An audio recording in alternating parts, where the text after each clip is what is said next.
Era 90-an adalah masa terbaik Serie A. Dalam dekade ini Serie A merupakan pelabuhan bagi para pemain terbaik dunia. Dalam prosesnya, klub-klub Serie A juga banyak berinvestasi. Dari 9 rekor transfer dunia pada saat itu, klub Serie A membayar 6 di antaranya. Selain itu, ada tim-tim Italia di 8 dari 10 final Liga Champions dengan AC Milan yang dilatih oleh Fabio Capello dan Juventus yang dilatih oleh Marcello Lippi, yang meninggalkan kesan istimewa di kompetisi tersebut. Dekade 90-an memang spesial bukan hanya untuk tim hebat, bintang dunia, serta pelatih kreatif. Dekade tersebut juga menjadi saksi munculnya bukan hanya satu, tetapi munculnya 2 ikon fantastista. Mereka adalah Alessandro Del Piero dan Francesco Totti. Pada masa itu, Totti dan Del Piero memulai karirnya. Sepak bola Italia tiba-tiba mewah dengan seni, kecerdikan, dan visi. Perkembangan mereka akan menyebabkan sesekali kecanggungan dan kegembiraan yang sering terjadi. Ada pertanyaan di Italia pada dekade 90 hingga 2000-an silam. Siapa pangeran terbaik? Siapa nomor 10 terbaik? Siapa penyerang terbaik di Italia antara Totti dan Del Piero?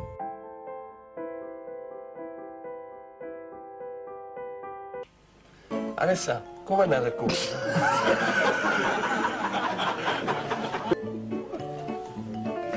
Alessa. Saat ini persaingan Del Piero dan Totti mungkin bisa disandingkan dengan persaingan Ronaldo dan Lionel Messi. Persaingan Del Piero dan Totti pun berimbas pada susunan skuad di timnas Italia. Kehadiran keduanya kerap mengundang perdebatan di negara pizza, siapa yang berhak berada pada posisi nomor punggung 10, Del Piero atau Totti. Del Piero yang 2 tahun lebih tua dibandingkan Totti, lebih dulu merasakan debut timnas Italia. Ia debut pada usia 20 tahun di bawah kepelatihan Arrigo Sacchi, sementara Totti merasakan debut pada usia 22 di bawah kepelatihan Dino Zoff. Sebagai anak laki-laki, Francesco Totti mencintai Roma. Dia juga mencintai Giuseppe Giannini, seorang playmaker yang dikenal sebagai The Prince yang membintangi serigala ibu kota pada masa 1980-an hingga 1990-an. Totti memiliki poster pahlawannya itu di dinding kamarnya dan bermimpi untuk mengikuti jejak sang idola. Dan agar impian itu menjadi kenyataan, hanya ada satu tim yang ia bela. Pada tahun 1988, Totti ditawari kesempatan untuk bermain bersama Lazio setelah membantu klubnya Lodigiani menang 2-0 atas Lazio setelah menang di turnamen junior, tetapi gagasan penandatanganan untuk rival yang dibenci Roma itu tidak terjadi. Totti menunggu dan berharap dan akhirnya klub yang tepat datang memanggil. Pada tahun 1989, Totti resmi menjadi pemain AS Roma. 4 tahun kemudian, ia berduet dengan idolanya Giannini di tim senior AS Roma.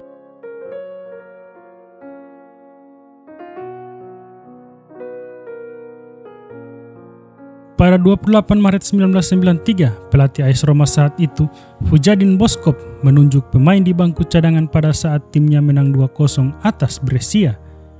Pada saat itu, Vujadin Boškov menginginkan Totti melakukan pemanasan. Totti yang baru berusia 16 tahun pun hanya terpana. Totti akhirnya berjalan ke lapangan untuk melakukan debutnya. Beberapa bulan kemudian, Alessandro Del Piero akan melakukan debutnya untuk Juventus. Namun jalannya ke tim utama Bianconeri lebih rumit. Lahir di Conegliano 9 November 1974, Del Piero awalnya ingin menjadi penjaga gawang untuk memenuhi keinginan sang ibu. Ibu saya takut tentang cedera karena saya selalu yang kecil, dan dia bilang bermain sebagai kiper dan kamu akan aman. Namun faktor keselamatan bukanlah hal yang diinginkan Padova, klub junior Del Piero.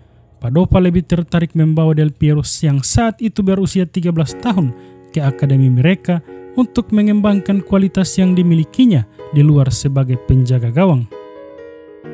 Pada tahun 1992, Del Piero melakukan debutnya di tim utama Padova yang masuk sebagai pemain pengganti dalam kekalahan 1-0 dari Messina. Tidak seperti Totti, saat itu memulai karir profesionalnya, Del Piero adalah pemain Serie B. Setelah 1 musim penuh bermain di tingkat kedua Italia, ia pindah ke Juventus. Pada 12 September 1993, ia melakukan pertandingan pertamanya melawan Foggia dan dilatih Zdeněk Zeman. Karir Del Piero bersama sinyonya tua bergantung kepada nasib dua pemain besar Italia, Roberto Baggio dan Dino Baggio. Roberto Baggio dianggap sebagai pemain fantastista ulung di Italia selama 1990-an. Berkat kelebihan dan penampilan gemilangnya membuat Roberto Baggio dicintai semua fans. Roberto Baggio dikenal lebih dari sebagai pemain sepak bola. Dia adalah seorang seniman, motivator, dan ikon. Sementara Dino Baggio merupakan seorang gelandang pekerja keras. Melihat kemampuan apik dua Baggio tersebut, Juventus pastinya enggan untuk menjualnya. Pada musim panas 1994, Del Piero ditawarkan kepada Parma, klub notabene yang tertarik untuk merekrut Dino. Awalnya Dino tidak berniat untuk meninggalkan Juventus, tetapi setelah berpikir, Dino setuju untuk pindah. Sebagai konsekuensi dari keputusan Dino itu, Del Piero akan tetap bertahan bersama Juventus. Tapi masa depannya di kota Turin masih tampak tidak pasti. Dengan Roberto Baggio di posisi depan bersama pemain seperti Gianluca Vialli dan Fabrizio Ravanelli, peluang tim utama tampak ketat. Namun dengan cedera yang sempat dialami Baggio, Del Piero diberi kesempatan bermain lebih banyak pada musim 1994-1995. Dan pada musim ini, Del Piero mencetak 11 gol dari 50 pertandingan di semua kompetisi. Sejak itu, Del Piero menegaskan dirinya sangat layak berada di tim utama. Juventus mendorong Marcello Lippi untuk membuat keputusan kontroversial. Sama seperti Dino, Roberto Baggio pun akhirnya dijual. Kepergian Baggio membuat Del Piero mewarisi jersey nomor 10 Juventus, dan di Juve ia membentuk trisula serangan yang mematikan bersama Vialli dan Ravanelli ketika membantu tim meraih trofi Liga Champions pada tahun 95-96. Penampilan Del Piero dipenuhi dengan efisiensi. Ia biasanya bermain sebagai second striker dan terkadang berposisi di antara lini tengah dan depan yang dikenal di Italia sebagai trequartista karena visinya, kemampuan dan kreativitas serta kualitas dribelnya.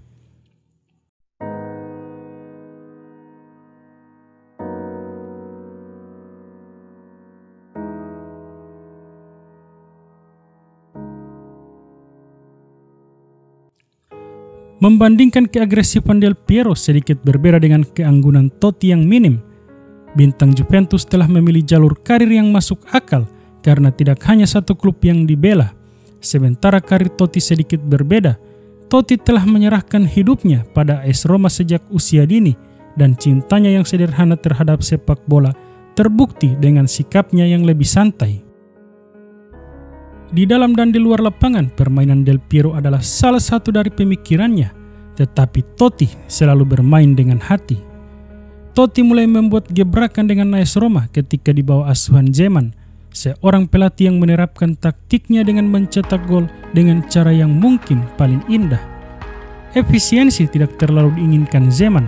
Ia punya banyak waktu di dunia untuk mendorong hati Totti yang luar biasa.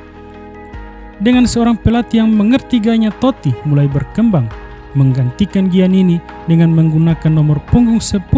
Ia mencetak 2 gol untuk pertama kalinya dalam satu pertandingan pada musim 1997-1998. Dengan penampilan yang semakin gemilang di usia muda, pada musim selanjutnya ia menjabat sebagai kapten tim. Di level klub, Totti dan Del Piero adalah pesaing yang bersahabat. Dengan keduanya memimpin tim masing-masing meraih gelar, Del Piero menjadi top skor untuk Juventus dan memberikan beberapa trofi untuk Bianconeri. Sedangkan Totti adalah bagian trisula dari penyerang elit bersama Vincenzo Montella dan Gabriel Omar Batistuta, yang mana mereka membantu mengakhiri penantian 18 tahun terakhir AS Roma memenangkan Scudetto untuk ketiga kalinya pada tahun 2001. Namun di tingkat internasional, kedua pemain bernomor 10 itu lebih sering berkutat pada persaingan. Keduanya kerap mengundang perdebatan di negeri pizza tentang siapa yang berhak berada di posisi nomor punggung 10 di timnas Italia, Del Piero atau Totti. Del Piero dan Totti adalah persaingan baru fantastista Italia setelah sebelumnya terjadi pada era 70-an, tepatnya pada Piala Dunia Meksiko. Pelatih Italia saat itu, Ferruccio Valcareggi, juga kebingungan memilih antara pemain AC Milan Gianni Rivera dan pemain Inter Sandro Mazzola. Ketidakpastian tentang seberapa banyak kreativitas harus dimasukkan dalam susunan pemain Italia ini berlanjut lama setelah Rivera dan Mazzola pensiun, dengan Totti dan Del Piero menghidupkan kembali persaingan di tahun 90-an sampai 2000-an. Del Piero yang 2 tahun lebih tua merasakan debut di timnas Italia. Ia debut di usia 20 tahun di bawah kepelatihan Arrigo Sacchi, sementara Totti merasakan debut di usia 22 tahun di bawah kepelatihan Dino Zob. Totti pun menggeser Del Piero di posisi penyerang utama timnas Italia ketika menjuarai Piala Dunia pada tahun 2006, padahal sebelumnya nomor 10 timnas Italia selalu dekat dengan punggung Del Piero. Dalam Piala Dunia di Jerman itu, Totti adalah fantastista untuk mendukung penyerang utama Luca Toni, dan Del Piero yang diberi nomor punggung 7 menjadi cadangan. Padahal saat itu, Totti bermain dengan kondisi 30% fit dengan plat yang masih menempel pada engkel kakinya terkait cedera yang dialami sebelum Piala Dunia 2006.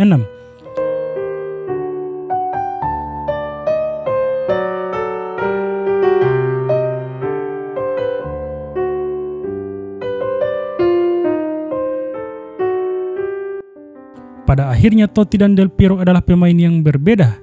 Jika merujuk pada jumlah trofi, Totti kalah jauh dari Del Piero. Dalam pencapaiannya, Del Piero telah meraih 6 Scudetto bersama Juventus, sementara Totti hanya 1 kali dan 1 sepatu emas Eropa yang ia raih pada tahun 2007.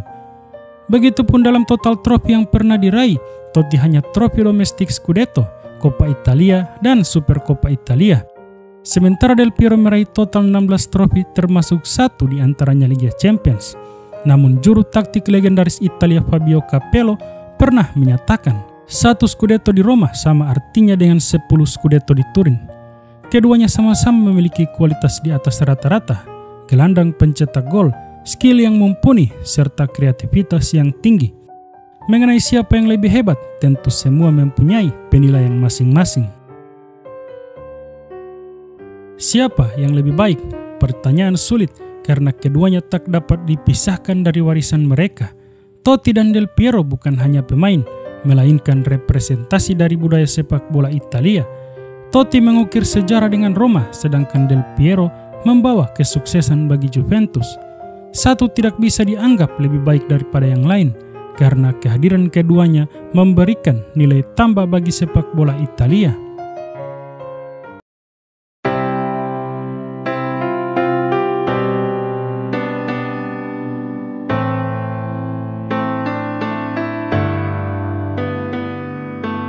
Momen eksklusif dari tendangan bebas spektakuler hingga momen kemenangan dramatis, Totti dan Del Piero menyisakan kenangan tak terlupakan.